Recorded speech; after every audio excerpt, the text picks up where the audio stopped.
লুকলা বাজারকে বিদায় জানিয়ে শুরু হলো আজকে আমাদের পথ চলা। সামনেই সুন্দর পাসাং লামু মেমোরিয়াল গেট। শেরপা পাসাং লামু প্রথম নেপালি মহিলা যিনি মাউন্ট এভারেস্টে উঠেছিলেন। গেট দিয়ে একটু নিচে নামার পরেই পারমিট অফিস থেকে দুটো পারমিট আমাকে নিতে হলো। একটা হলো রুরাল মিউনিসিপ্যালিটি পারমিট 2000 টাকা এবং সাগরমাথা ন্যাশনাল পার্ক পারমিট 1500 টাকা, অর্থাৎ দুটো পারমিট মিলিয়ে 3500 নেপালি টাকা।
লুকলার তুলনায় ফাগদিনের উচ্চতা কম হওয়ার জন্য আজকের পথ অপেক্ষাকৃত সোজা, অর্থাৎ আমরা আস্তে আস্তে নিচে নামতে থাকলাম। দুপাশে সবুজ পাহাড় আর রডোডেনড্রন গাছের সারি পথের ক্লান্তি অনেকটাই ভুলিয়ে দেবে। ছোট ছোট ব্রিজ, ছোট ছোট নদী আর ছোট ছোট গ্রাম, অপূর্ব।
এভারেস্ট বেস ক্যাম্প ট্রেকের অন্যতম আকর্ষণীয় বৈশিষ্ট্য হল পথে ছড়িয়ে থাকা মণি প্রাচীর বা মণি ওয়াল।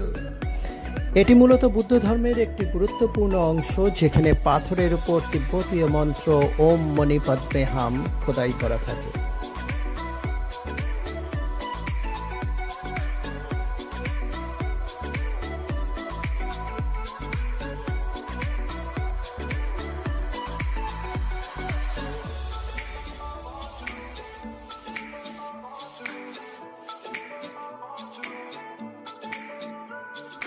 এই ঐতিহ্যবাহী মণি প্রাচীরগুলোর পাশে যখন বরফ ঢাকা পাহাড়, শান্ত নদী এবং নীল আকাশ দেখা যায়, তখন একটা আধ্যাত্মিক অনুভূতির সৃষ্টি হয়।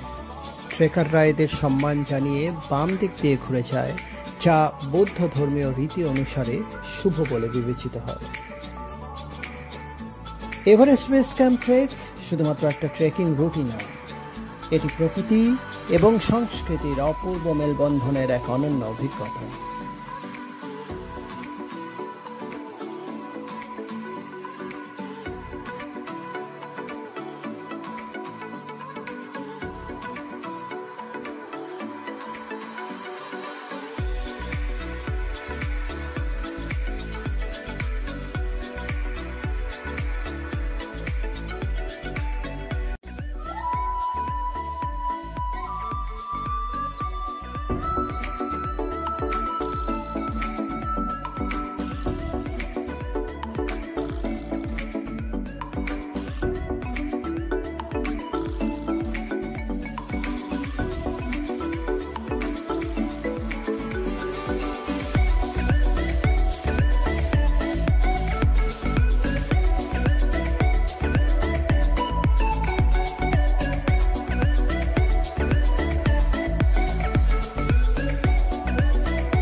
দুপুরের পেট পুজো করতে ঢুকে পড়লাম এই উইন্ড হর্স লজ অ্যান্ড রেস্টুরেন্টে। বেশ অনেকখানি জায়গা জুড়ে তৈরি, খোলামেলা। আর অর্ডার করলাম সেই চিরপরিচিত ডাল ভাত আর তরকারি। দাম 750 টাকা নেপালি মুদ্রা।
অবশেষে দেখা গেল ছবির মতন প্রেক্ষাপটে সাসপেনশন ব্রিজ।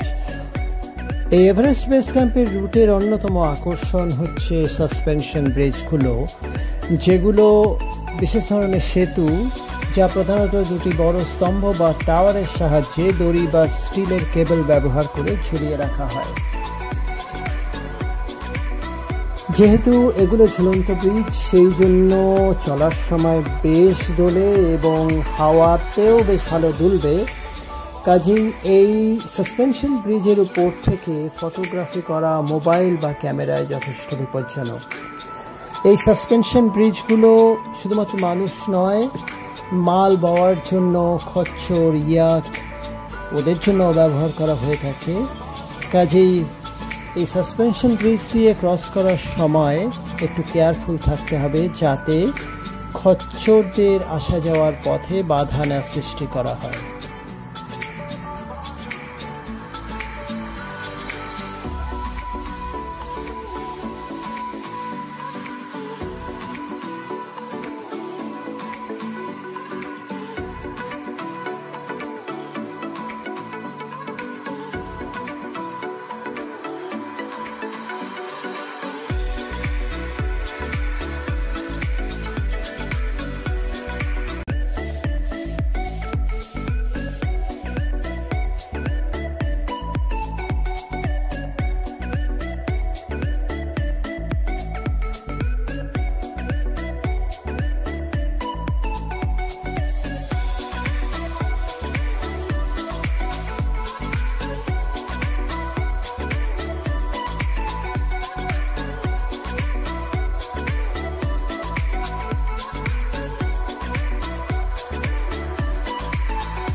প্রথম দিন বেশ কাটলো, খুব একটা কঠিন ট্রেক নয়, তাই আমরা সিদ্ধান্ত নিলাম ফাগদিং নয়, ফাগদিং থেকে নামচির দিকে একটু এগিয়ে আমরা রাত্রিবাস করব।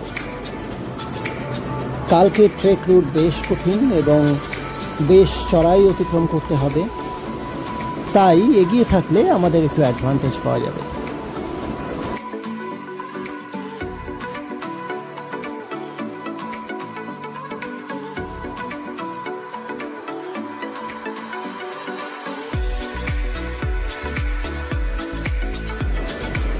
কোন্ডে পিক গেস্ট হাউসে আমরা রাত্রিবাস করব।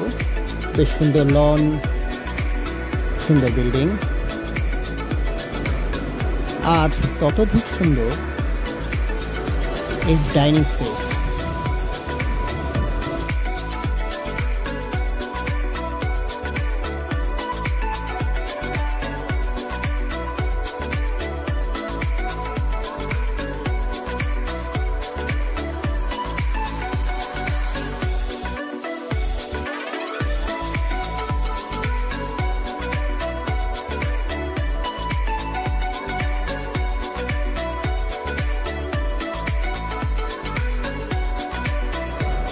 কালকে যাত্রাপথ বেশ কঠিন, বেশ চ্যালেঞ্জিং।